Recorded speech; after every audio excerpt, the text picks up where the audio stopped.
so nice to see so many new faces here. So like Evan said, my name's Rashonda Ferrelli, and I am a coach. I specialize in conscious leadership and working with women.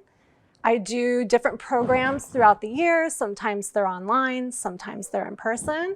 And I'm also an artist, and I create these beauties here, magnetic geodes.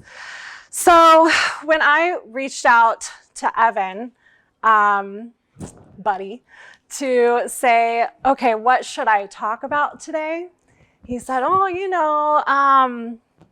the ups and the downs. And I'm like, the ups and the downs? I don't want to talk about the ups and the downs. And so that, when I knew what I didn't want to do, it directed me to do what I always do, and that is to just check in and see what wants to be created through me, right? So I have this drill, and I do it all the time. In fact, I do it with each art piece that I create. I just kind of, quiet myself for a second, reach out mentally to the field, and I say, okay, what wants to be created through me? And I had some clarity because I didn't have a lot of time to prepare for today. And so I said, okay, whatever I do decide to talk about, it needs to be something that I can talk about very easily for the allotted amount of time and isn't going to take so much of my energy in preparing for it like I have with other talks where I've practiced for like a week in advance. Like I didn't have that time today. So as I did that, and I was looking down, my head just gently glided up. Now this isn't me moving my head, but it's that God part of myself that I've formed this relationship with. And so that aspect of myself kind of lifted my head. My eyes zoomed in to the bookshelf, and one spine of a book was on my focus. And that book was Ask and It Is Given by Jerry and Esther Hicks. I see a couple of little nods. And we have some Abraham fans in the house. All right, good. So we know we're in the right place. So I've been studying their material for well over a decade now. And I actually had my spiritual awakening about 14 years ago. And I'm not going to get into that today. I did a YouTube on it, and you can search my name, Ro Ferrelli, Spiritual Awakening, and it pops right up. It's a really cool story, but it was a pretty abrupt, happened very fast, and I had this like instant knowing that I was creating my reality, and I hadn't known that for my entire life up until like age 26. I'm 40 now. So, it was like, whoa, and am I the only one that knows this kind of moment? Like, does anybody else know that this is happening, that this is possible? So that was a little bit on my experience. But what I know to be true and what I believe is that we are here in this life school to learn how to manipulate energy. We are here to play. We're here to create our own realities in ways that are pleasing to us and to be creators of our experience in whatever way pleases us. In fact, I've always, not always, I have to take a step back. I've known that if I'm following somebody else's journey too closely, like somebody that I look up to, that's not my journey. Now, you can be inspired by other people, but your unique journey and purpose is going to be specific to you. And so I've had a lot of fun in these last 14 years consciously creating really cool experiences. In my very first couple of years of like really playing with, what can I create? There was a trip my husband and I were on. We went to Ireland. We eloped in Vegas. That was my suggestion because it's so expensive to throw these big weddings, and I just wasn't in it. So we ditched the wedding idea, eloped in Vegas, took that money, and went on a 2-week trip of Ireland. And it was amazing. It was so beautiful. And I remember being on the plane thinking, okay, the weather doesn't look that good. It's actually going to be raining like the entire time. And I'm like, oh my God, that's what it does in Ireland. It rains. That's why it's so freaking green. Like, we think it's green here, but in Ireland, it's like super green. So I thought to myself, all right, well, how can I create what I want? And so I, took that time to tune in on the plane, relaxed myself, aligned myself with the vision of beautiful weather and not having any rain. And if it did rain, like, it didn't matter because we were indoors. But I knew that we would be on a lot of tours throughout that day. And we were going to be outside like, 80% of our time. And so I just imagined myself being in this beautiful weather the entire time we were there. So the 2 weeks goes by. We're, kind of heading towards the end of the trip, and our tour guide on the bus, I will never forget this. He dispatches, he's like, we just want you folks to know that it was on the news that you guys have been enjoying, not us specifically, but that we've been enjoying the most beautiful weather we have seen in years. And he said, I don't even think I've seen this many consecutive days of sunshine before. And then he says, those Florida folks, me and my husband, they must have brought the sunshine with them. And I'm thinking in my head, buddy, you have no idea.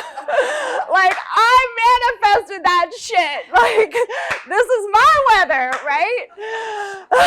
So, and then, I'm sitting on the bus, and I'm like, damn, I can't believe, like, the weather, like anything, right? And I look, and I set another intention. I'm like, I want to see like a heart in the clouds. And then, like, not even that long after, it wasn't even 10 minutes. Now, hold on a second. Before I reveal that I actually saw a heart in the cloud, I want you to know that when you are traveling, it's a really good time for manifesting because your vibrational frequency is up naturally and everything's new and exciting. So you can see stuff turn over really quick, especially if you're good at releasing that, allowing it, right? So, so I put that out there. I wanted to see a heart in the clouds. Sure enough, it wasn't even 10 minutes. And this cloud was not like up in the clouds. It was like a low hanging cloud, and it was kind of wispy, and it was a heart shape. It was a straight up heart shape. And I was like, anybody else seeing this? Look, there's a heart cloud, but like nobody's gonna know, that I had set this intention to see that and to have that experience. So that was amazing. That was, probably around 12 years ago. What else did I do? My home. So I don't have a picture, but I did do a TED Talk several years ago, and the picture is on the YouTube if you see it.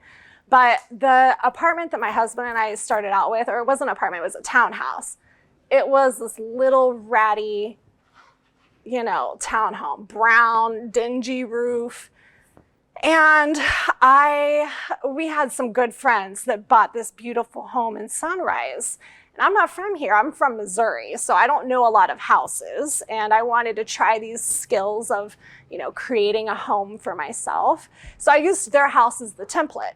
And because I loved their home. It was in a nice neighborhood, had a long driveway, a big mango tree in the backyard, new roof, new appliances, all these great amenities. So I used that for my visualization process. It took us it was under 3 years, but the Monday that I said, let's start looking for a house, somebody need in? By Wednesday, the deal was done, and the house that I was visualizing was the house I ended up buying. Now, I wasn't planning to buy that house, but our friends owned that home, and they had to move. Our friend Jerry, he works with different football stadiums and got a job with the Titans in Tennessee. So he had to be like in and out. And he's like, I don't know what to do with the house, man, you know? And we're like, we'll buy it, you know? And then even funnier, my husband had something on his credit. And so the house was only in my name, even though he was the breadwinner. And so it's like the universe was like, here's your house in your name, nobody else's. So that was pretty cool. I'm still in that home now. It's beautiful. Evan was just there the other day. We recorded the podcast for Choose 954. So what else? My career. Now, I'm doing the work that I'm supposed to be doing now, but it wasn't always like this. Like, I knew for a long time what I was supposed to be doing, but I just wasn't ready to do it. And it took me many years. And I had a moment with the universe and was just kind of like, hey, like, I know what I'm supposed to be doing, but I'm really scared and I'm not ready, you know? So in the meantime, can you like bridge me like a really awesome job that will be in the field of personal development and pay me really well? And I mean, you're laughing, but this is true shit, man. So then within a couple of months, the company that I worked at, they came to me with this promotional opportunity. And they said, hey, we want to promote you. We want you to be our on-staff coach. And we're going to also put you through this program. It was a very elite conscious leadership program. And so I got paid really well. I got to go through a very elite, very expensive program that I wouldn't have been able to go through on my own. And it actually tied in another thing I had asked for from, you guys know the book Think and Grow Rich, right? You're supposed to read it 3 times. Just so you know, there's a 1937 unedited version. That's the only version that you really want to be reading. The other ones have been edited to take out all the good stuff. Anyways, 1937 unedited version, okay? So in that book, you know, Napoleon talks about the power of masterminds, and like we're all like these batteries, and you bring that energy together, and it's just like can like, you know, multiply the energy around the intentions that you have for whatever it is you're creating. But I wasn't having any luck getting into a mastermind. In fact, the masterminds I wanted to be in, I couldn't afford to be in. So, and then I tried to create one, and that didn't work. And so, you know, I'm like, hey, like I want to be a part of a group where I am the lowest man on the totem pole, and I want to learn from all these people. And that conscious leadership group that I got to be a part of, I was definitely the least salaried amount. I mean, these were like Goldman Sachs partners, people flying jets, CEOs of like really, you know, elite software companies. Yeah, so I was definitely low on the totem pole. I got to be immersed and learn with all of these amazing people. Got to go on several trips to California and stay in this gorgeous resort called 1440 Multiversity. If you ever get a chance, it's like a slice of heaven. But yeah, so all of that intertwined, and you know, here I am today, left corporate in May of last year, so not even a year. I'm still here, right? What a ride. And then there's been times where I have, you know, asked the universe for things and then gotten them and been like, oh, that's not what I wanted. Like yeah, this is not how it was supposed to be. Hey, you know, and that's happened several times. And do you guys know why that happens? You guys have, what do you think? My idea is that it's almost like bridging the gap.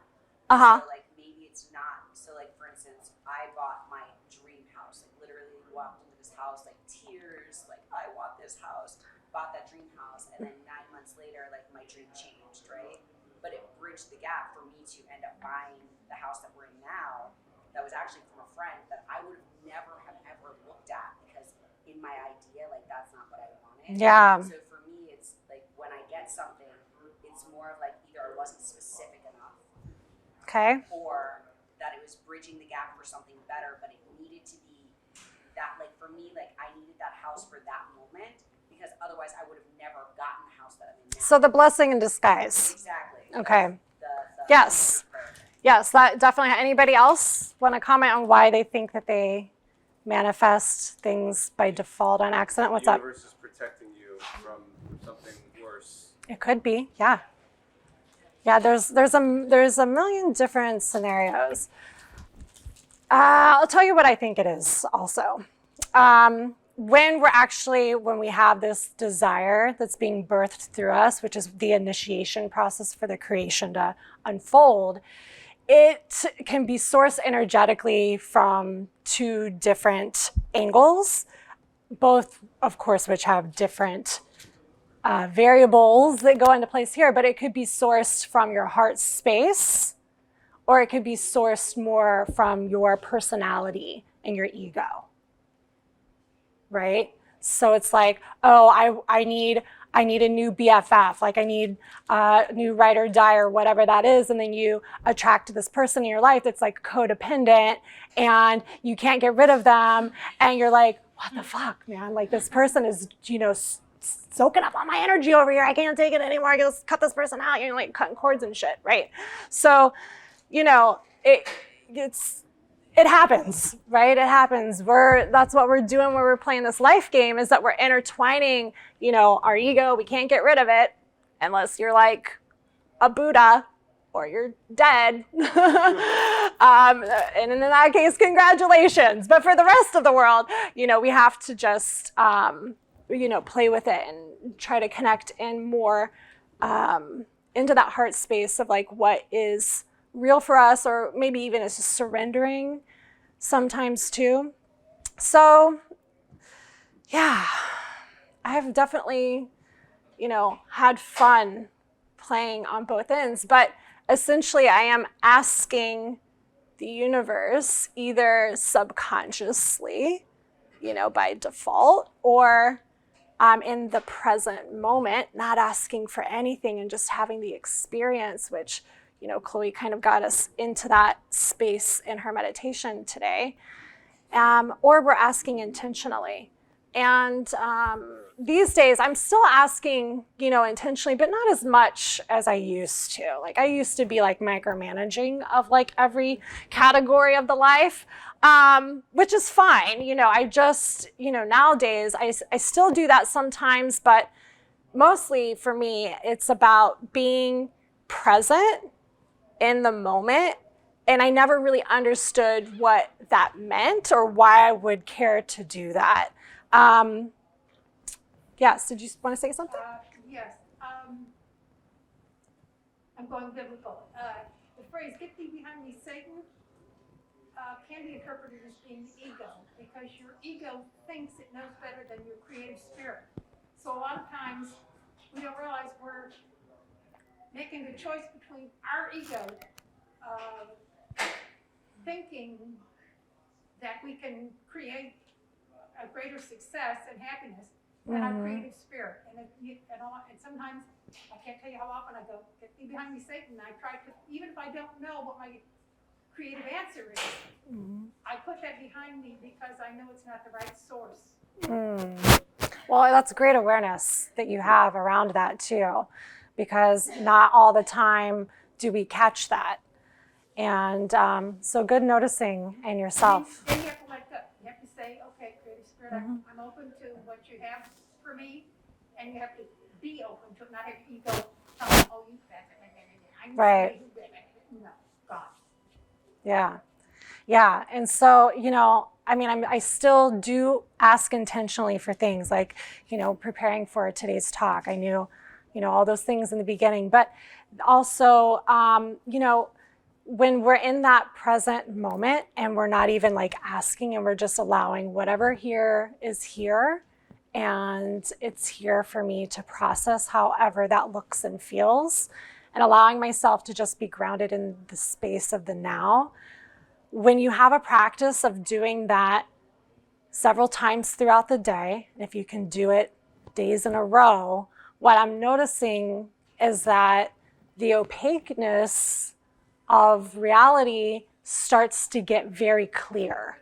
And then the path that you're supposed to be taking, it opens up, it becomes illuminated and very obvious. Like, okay, this is my obvious next step. It's like right here. And so presencing, just, getting into the senses, feeling what you're feeling, allowing your emotions. I cried on my way here, you guys. I was so upset from that accident. Like, what the fuck? I actually know what it's, I think I know what the lesson is and what I'm supposed to be doing about it, but I'm not ready to talk about it. But it's there. But I wouldn't have even been able to hear that if I hadn't processed the emotion that wanted to move through my body, which, we aren't really taught ever to do. We just repress and suppress the emotions, and then we can't really hear the guidance. But yeah, so I let the sadness come through, and I got to hear that on the way here. But yeah, so I lost a little track. Let me see. What else did I want to say? I think that's pretty much it. It's just about, being, so we're asking either by subconscious default, or we're being present and not asking for anything, and just, taking in what's happening, what's here for my learning now, or we are being intentional. And I know what I wanted to share with you. Okay, so it was like Monday or Tuesday this week. It just happened. I was going on my walk, and I try to do this at least once a week. Not always successful, but I like to go on a long extended walk with zero technology, early in the morning, or when there's like not a lot of people around, and I'll go through that process of like feeling my emotions, like whatever floats into my head, connecting with that, feeling it, letting it move through me, processing it, moving on to the next, right? And do that a bunch of times, just kind of take in the energy from the trees and the earth, and like clear the auric field. And so I was doing that, and I was like, you know what? I need a divine intervention. I've been struggling with a couple of things for a while now. And, I might be a Kundalini yogi, and I might be like this person that's in, coaching and personal development and doing all these things, but, I'm still a human being. So, I'm like, okay, enough is enough. I need a divine intervention with this, and this, okay? Then I just continued to presence myself. And within a couple of hours, it was already in action. I was already in that universal flow, right? So I had asked and given, and now I'm like receiving. And so I just was driving home from dropping my daughter off in school. It's like a 20-minute drive because we take her to Cooper City anyways. So I'm driving home, I have all this time, and I'm starting to feel like motivated and lit up. And I'm like, I'm making a decision, like dumb shit. Like, I had wanted to join this new gym that opened up down the street. But I didn't like last year because my husband has a membership, and I just go with him because you can go with him for free. But then sometimes he doesn't always go, and he works overtime, and he's tired, and it throws my schedule off, and it's not my membership, so I can't go. And so but this whole past year, but I'm like, man, I want to be working out more, and I don't have a freaking gym membership. And I've just been sitting on it for so long. And I'm like, you know what? Fuck it. I'm going to go sign up to this gym that I want to go to. It's like $500.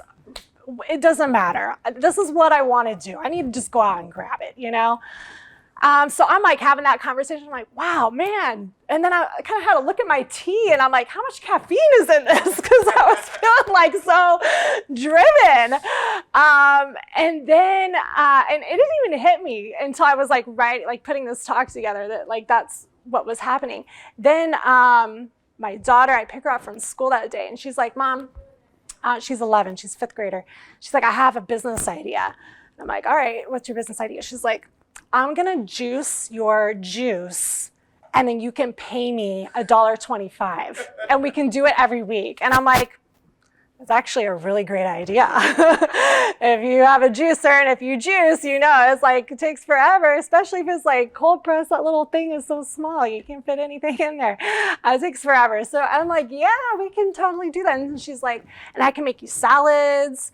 And I'm like, yeah, because like one of the things I was like, I need a divine intervention on is my eating habits, because I'm good in the morning, I'm good for lunch, but that 3 o'clock hits and I got a sweet tooth and I'm like, what's good, you know?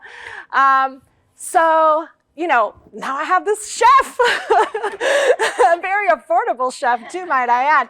I'm gonna be cold pressing my juice every week. And that was a divine intervention. And then I got a call from a friend that afternoon, and you know, she just had to put me in my place. You have spiritual running buddies? Everybody in this room have spiritual running buddies? Good, good, you need them. And I, you know, because we forget.